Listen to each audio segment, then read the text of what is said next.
Power of story. That's really what permeates all of this. It's what makes people reflect and remember. That's how people recall information, connect emotionally, empathize with people who are not right next to them or in their realm. That's what we're going to take a look at now with some remarkable, wonderful Planet Forward student stories that have come into us over the last year. After this, I'll announce the Storyfest winners. Grand prize, $500 for each winner, and 50 trees planted in the name of each. We've selected a few for now, as I say, though, that really impressed. And I want to invite on our panelists, our amazing panelists. So please turn on your cameras and your microphones, and I will introduce you all to our wider audience. Here they come. And I think we're waiting for Eugenia. She'll join us too, but I'm going to start by introducing Matt Scott. Hi, Matt. Matt is a manager, storytelling engagement, Project Drawdown, and you also happen to be an alumnus of which school, Matt? The George Washington University, class of 2014, and it's good to be here. Thanks for the introduction, Frank. Well, thank you for being with us. Stephen Beschloss, he's got the greatest title in the world.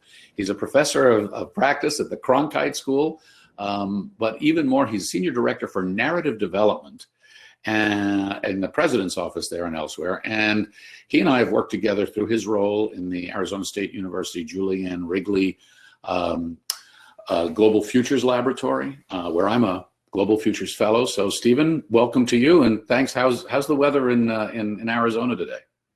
I don't think it's quite 90 degrees yet, but it's lingering around there, and hotter days ahead. We take that as a given, but adaptation, mitigation, those things are all real and happening. So we're optimistic. Delighted to introduce all of you to the one and only and always fabulous Eugenia Harvey. Eugenia is currently the Chief Diversity, Equity, Inclusion Officer at WNET, a really tremendous PBS station in New York. She's also the executive producer of this Peril and Promise project that we've been working on with Planet Forward. Planet Forward, we do a digital video every month. Eugenia, welcome, and thanks for being with us. Maybe you want to say a word about Peril and Promise. Hi, thank you. I'm very, very excited about it. I'm very glad that we get to host Planet Forward and that we get to work with the fine folks both at the George Washington University and Arizona State. We have a lot to bring to the table because the table is so enormous with all the things we have to do. So we're very excited to be here. And it's a good point. And I should shout out Stephen and Arizona State, because Arizona State is a co-producer of this series that we're doing with WNET and public broadcasting. So it's been a great collaboration and a great pleasure. And finally, Dr. Tara Scully, Professor Tara Scully, the assistant professor of biology, and she's the director of George Washington University's sustainability minor. Tara, what's the sustainability minor? Why don't you explain to folks what that is and how many people it involves? So it's a great cross-disciplinary program here at GW, and we can have students from all over the campus come together and learn about sustainable development according to the global perspective. And also we cater this minor to your major or your professional aspirations. Whatever you want to do, we'll help to cater the minor to courses that best fit your future. It's very exciting, and lots of great stuff going on. Okay, so folks, here's what we're going to do. We've got 4 stories we're going to take a hard look at here, and I'm going to ask each of you to weigh in as a sort of principal reviewer on one of them, and then you can all chime in along the way with others. We've got 4 stories from 4 different schools, 4 different formats of storytelling. And we'll start, Matt, we're going to start with you and a story that's going to be something that you'll lead off on telling us about. This is a story by Jaden Graham White. She's a student at Tuskegee University. Her story is entitled 4 Places Where Racism, Climate Change, and Environmental Justice Collided. She writes in her story, Black, brown, and low-income communities are disproportionately affected by the destruction of natural resources such as water, poor infrastructure, lack of preparedness for natural disasters. She looks at 4 different communities: New Orleans, and Hurricane Katrina. There you see her story on planetforward.org. New Orleans and Hurricane Katrina. Johannesburg, South Africa, and mining communities. The Turkey Creek community in Gulfport, Mississippi, which she knows personally, and the Gulf Coast Creosote Company there, and the Flint water crisis in Flint, Michigan. So Matt, let me come to you and let me let you start this. What did you think of this story and her approach to sort of listing these places and things? Yeah, I thought that this story was so powerful because, especially when we talk about environmental justice, environmental racism, and racism in general, I mean, if we go back 10 years, we didn't even have the same power that we have with social media to share these stories and see how common these issues are. So the thing I love about this story is that it really makes the problem undeniable. And I know for me, especially as a young Black person, it almost feels exhausting to be reminded of these stories, but it's also so important that people stop and look at a story like this as an avenue to start to think, what are we going to do? How are we going to engage? And how can we be part of solutions with all of this? Let me bring some others in. Stephen, you're director of narratives, so you're interested in narratives. What about the whole listicle thing? I mean, listing 4 things or 4 places. Does that work? It can. And I think the challenge is to make sure that it doesn't feel like you're just doing a roundup, that you're actually, each one of them is meaningful and it discreetly, but also taken together has a kind of cumulative power as you go through it. And it does one other thing, which is that it urges you to actually think about the ways in which very different places are actually connected. And I think that's part of the larger, increasingly global mindset that I think people need to have.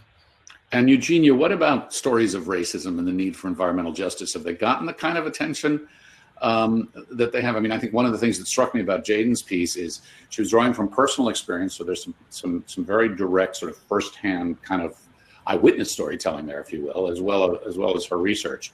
But this is not a span. I know it's something you've been working on and trying to highlight some of these things. Mm-hmm. Yeah, there's not enough. Right. So, we need to continue to tell these stories with as much fervor and intensity as we do around the science of it. We need, Parallel Promises objective is to tell the human stories of climate change, right? Because we're storytellers and we're part of PBS and, that's people is, public, it's kind of our jam. And so we try to tell more of these stories than anything, but we could do 2 a day for the next year and maybe get through New York. Tara, I was struck in Jaden's piece by the recurring theme of water. And I know that's a place where you do a lot of your research. Yes, most definitely. I think that not only did this article resonate with me because of the water issues, but also resonated with me because I used to live in New Orleans, and the flooding issues and the water issues in New Orleans really was part of your daily life. And I think that it's important to remember the historic injustices that have occurred in these particular locations. We have to address that history in order to solve those problems related to water. And so I think that moving forward, we have to acknowledge how valuable that these issues are and connected to the bigger picture, which I know you're going to bring up, and that's climate change. Right. A lot of these problems are connected to the fact that, we have a changing climate, that we have these water issues that are not going to go away, and they're not going to be solved by one technology. So we really have to be creative and thoughtful about our future. Matt, let me let you button this one, since this is the one you were diving into. Since you do work in narrative and you talk with people, especially people where you're trying to bring people of color into this conversation, thoughts about how this kind of these kinds of stories can be more commonly incorporated into this larger discussion and dialogue about climate change? Yeah, I think one thing that's so critical, and you referenced with my own work interviewing change makers, mainly change makers whose voices often go unheard. So my work with my organization Let's Care is to pass the mic, and even with Project Drawdown is to pass the mic. And I think one thing that's so critical is just intentionality about the voices that we're elevating, but also to realize that each and every one of us plays a role. So each and every panel that we organize, each and every live stream we organize, each and every time that we're putting voices out there is an opportunity to elevate voices that need to be heard. And I think that all of us have a role in driving that type of positive, inclusive action forward. Okay, next story. Eugenia, this one's coming to you. But I'm going to first, because this is a video, I'm going to ask all of you in a moment to turn off your cameras and off your mics so that everybody can see this full screen. This is a story by Ryan Bieber. He is a student at Ithaca College. This is a video. It's a really interesting question he poses. The title of the story is The Quest for Activism in Journalism and Environmentalism. In the throngs of the chanting crowd, I too wanted to scream and shout against the environmental injustices. But when I called out in protest, my voice felt weak and awkward. Should I really be doing this? In journalism class, we always talked about objectivity. What I was doing was exactly the opposite of that. Feeling torn between two sides of myself, I shut my mouth and focused on reporting. But that day got me thinking, what does it mean to be a journalist? What does it mean to be an activist? And can the two coexist? I set out to find answers. This is one of the most intriguing and interesting questions that we constantly wrestle with in journalism. Objective or an advocate, activist? Eugenia, what are your reflections on this piece? So full disclosure, I am a journalist. I have 2 journalism degrees and I practice journalism every day, in my capacity at Herald and Promise. So what Mr. Bieber has given us is some wonderful advocacy filmmaking. I cannot call it journalism. I just can't. I've wrestled with it. I've tried to and I understand the passion. I understand the impetus to do so, but you can be an advocate. I mean, he did a great job. I mean, you can be an advocacy filmmaker, but just be clear that that's what you're doing. Journalism basically requires you to objectivity is not, you're a human being, so it's impossible to be robotic in what you're trying to do, but you have to be fair and you have to report the information. That's the difference. Even in long form, you certainly can present both sides, however that may be. And the audience, you leave that to the audience to determine it. But I think as the person behind the camera, if you're going to call yourself a journalist, I just don't think you can do it. All right, Stephen Beschloss, documentary film producers, they certainly bring a point of view to their work. They do, and my own take on this is maybe slightly shifted from Eugenia, because I do think we're living in an interesting time where we have big existential threats, and where there's a role for journalism to sort of step in and say, what's right and wrong, what's true and false, and if we don't do that, then we risk not actually doing our civic responsibility as journalists. And so I think the question that's raised in the piece couldn't be more central. Finding that line between, on the one hand, wanting to be objective, whatever that exactly means, and on the other hand, to still say, this is a problem that needs to be confronted, and here are ways that it can be confronted. Okay, Matt, in 3 seconds, your advice to, and I mean 3 seconds, your advice to Mr. Bieber is? My advice is it's important, you can focus on an issue, but just make sure that you're taking some Eugenia's tips and making sure that the bias is not a huge factor in that. Sorry, that was probably 8 seconds or so. We'll take it off your tab. Next story is for Tara Scully. Tara, this one is from Lauren Hernandez from Arizona State University. Sorry, Stephen, you don't get her just because you're at the same school. Heat, smoke, pandemic, dangers multiply for farm workers in 2020. This is a long form article that looks at the confluence of climate change and COVID-19 on farm workers. And I'm just going to read you, it's the lead from this story. The timing has been terrible for California farm workers, Lauren writes, in 2020. Wilting heat waves, wildfires spewing acrid smoke across the state, and the persistent threat of COVID-19. This triple threat looms.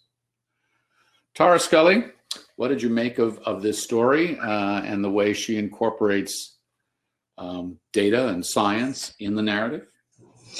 I really was taken aback a bit about the story. It really made me consider what was on my plate. And I think that we should all be more thoughtful about what's on our plate, because that food is brought to us and provided to us by very passionate people. And I think that that was highlighted through Veronica in this story. Passionate about doing their work well in the midst of these wildfires, in the midst of these heat waves, in the midst of the pandemic, we still get our food. And yet they don't have the rights and support that they need. And it's so wonderful that we have advocacy groups that are out there helping them. But the story really hits home. It's not enough. It's just not. And Eugenia, this came through the Cronkite News Service, which is something that the Cronkite School does there. And I mentioned at the top, it's sort of a long form, because a lot of people think, well, all we're doing now is reading quick bursts on our cell phones. That's actually not the case. The New Yorker and plenty of other publications are doing very substantial long form journalism. What was your sense as to how that was fulfilled in this mission? I think it's a very important. They took their time. They really began to lay the story out. So kudos for that. Also, I want to just add, the great thing about where we are right now with technology and entity is we can do series, right? So if we don't get to tell an entire story in a 28-minute thing, we can tell 5 stories in 5-minute intervals if that's what it takes to tell the story, right, into small pieces. Well, Matt, you could turn this story into a wonderful series, right? She's sort of laid this out, and now you could go back and meet the farm family, meet the mom, meet the dad. You could do all these breakout stories and create a real sense of kind of community around it. I think that this story really is a conversation starter, and it ends with asking about the farm workers. And I really believe that when we're talking about climate change and climate solutions and climate justice, that justice for people is so critical to that. And so I want to see that series and how it unfolds. All right, Stephen Beschloss, this next story is coming your way. This is Calvin Bortis. He's from SUNY College of Environmental Science and Forestry in upstate New York. He's got a video here he put together, and he is very much the prominent character in his video. It is entitled Airborne Microplastics in the Age of COVID-19. And as Calvin points out, his submission is, and I'm using his words here from the description, a portrait-oriented video most suitable for viewing on smartphones and on social media. I was scrolling through TikTok the other day and 2 videos caught my eye.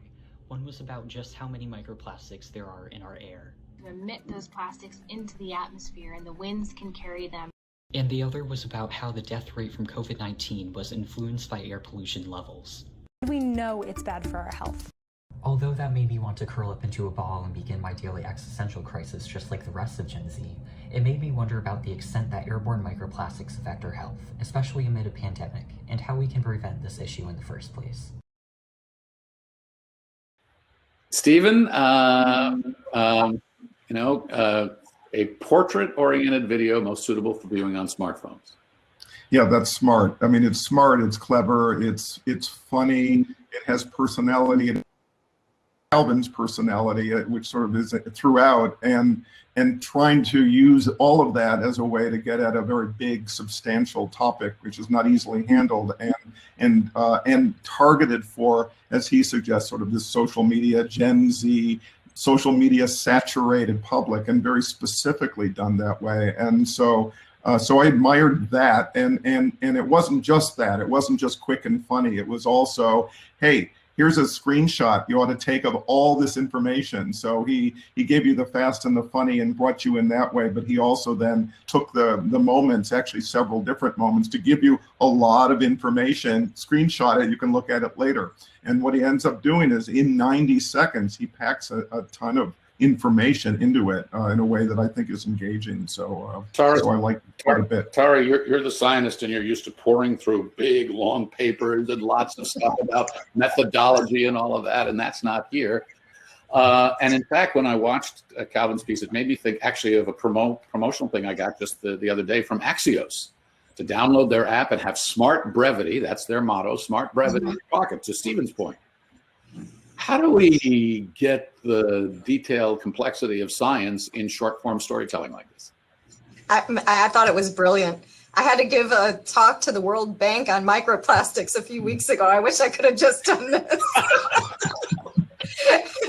I think that, scientists, we really need to figure a way to make what we do less complicated. And I thought it was a really great job at illustrating how it could be much less information, more condensed in simple video format. So great job. Matt, then Eugenia, very quickly, smart use of social media, which is where so much storytelling is taking place.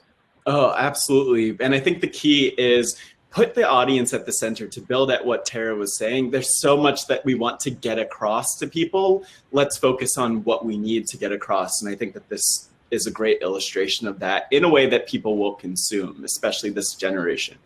Great. Well, it's a master class. It's a master class, and I plan to steal. Okay. I'm sure he will be thrilled. Well, thanks to all of you. I think we've gone through our stories now.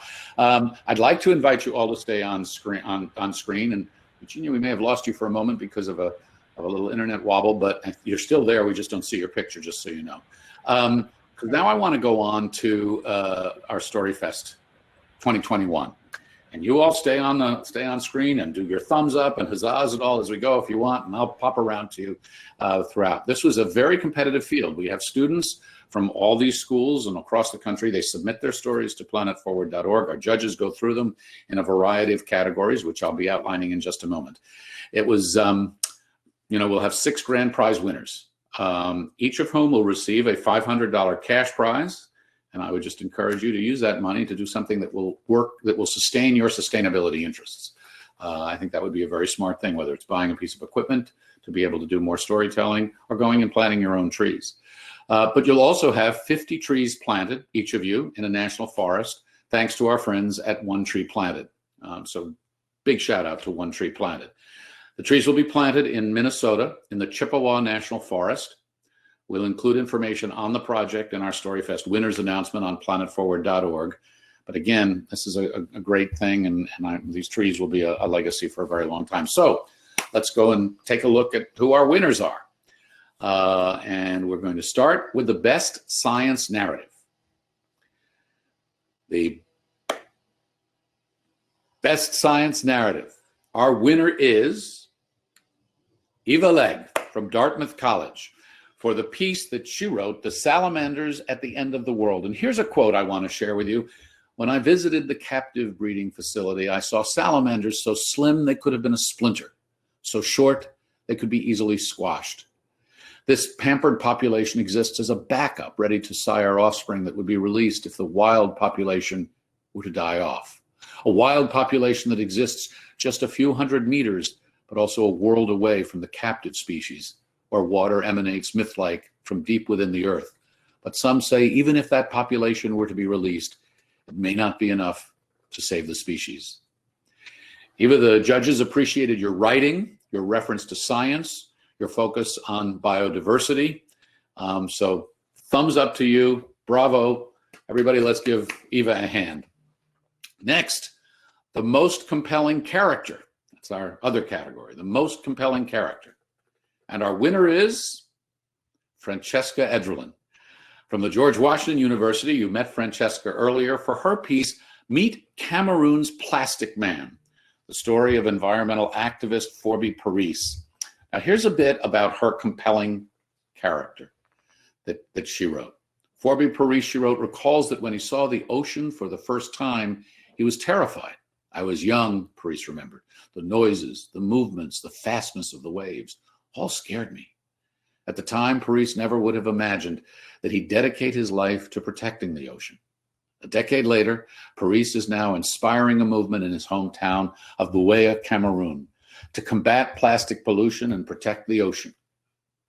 So congratulations, Francesca. Great story, great character, compelling story. Another round of applause. Our next category for most creative story. This captures students who want to come at something in a different way, or, bring a little edge and attitude toward it. It's a super competitive category this year, I might add. And our winner is, but you've already met our winner, Calvin Bortis from SUNY Environmental Science and Forestry, for his piece, Airborne Microplastics in the Age of COVID-19. We saw Calvin's use of humor and his own personality and his on-trend storytelling techniques earlier during our discussion. So great job, Calvin. Congratulations to our friends at ESF. Really terrific story, and as we've heard, lots of ways to use it. So thumbs up, everybody, for Calvin. Next category, best use of science or data. I'll dedicate this one to Tara Scully, our resident scientist. So Tara, this one's for you and for all the rest of us. This winner is actually winners. Goes to Christopher Howley and Michael Hannon from Arizona State University for their piece, published by Cronkite News, which Christopher reported and Michael photographed, Diversifying the Pack. Cross-fostering helps Mexican wolf population boost the genetic mix. Here's a quote from this piece. The day in late January began like any other for a Mexican wolf pup living in the spectacular solitude of eastern Arizona, searching for food with other wolves in the Apache National Forest. Then came the terrifying chatter of a helicopter, dash for cover, jab in the rump, and a nap. After being transferred to a remote location just outside Alpine, the 10-month-old male was rushed into a warm, compact trailer where a team of biologists quickly analyzed him. What they discovered thrilled them. I won't read any more. You'll have to see the story for that. This is a wonderful story about a very interesting and complicated effort to repopulate and diversify the pack. So to the ASU team, another round of applause. And Stephen, you can break the news to them if they aren't with us and hearing it directly, if you can find them. Finally, we have another category, the best scalable innovation. We look for an idea that really might catch on and make a difference. Allison Cly from Franklin and Marshall University for her piece, Daylighting, a case study of the Jones Falls River in Baltimore, Maryland. Now here's a lift from her piece. Imagine you're moving through a metropolis, whether it be in a car, a bus, or on foot. Your neck strains as you try to see the tips of nearby skyscrapers.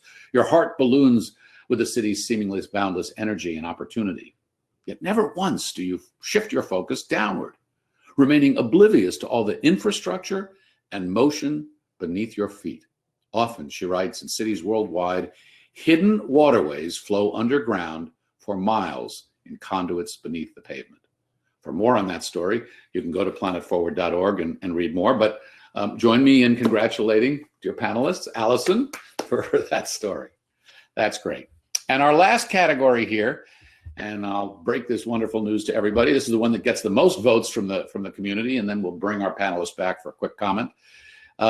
Certainly not least our fan favorite. This one is won by Kenna Q. Kelly from Syracuse University for the piece Thrifting for the Soul. It's a wonderful story. She received the most votes of all the Storyfest stories on planetforward.org as she ponders in her video the whole idea of thrifting and what it can do both for waste and for climate change as a result.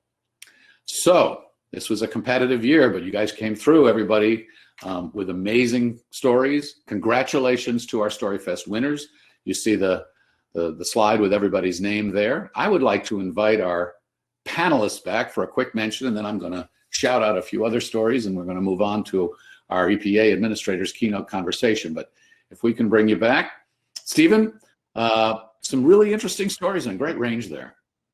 Yeah, what I love seeing is that, again, major existential threats that we're facing around the world, and you have young, inspired and inspiring storytellers who are looking for ways to be able to share some of that and motivate all of us to do more than we're doing. And Eugenia, some really fun, different kinds of storytelling, videos, long form, as we said, kind of happening social media oriented stuff.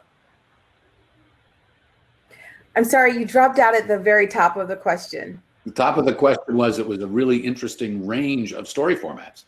Oh, yes.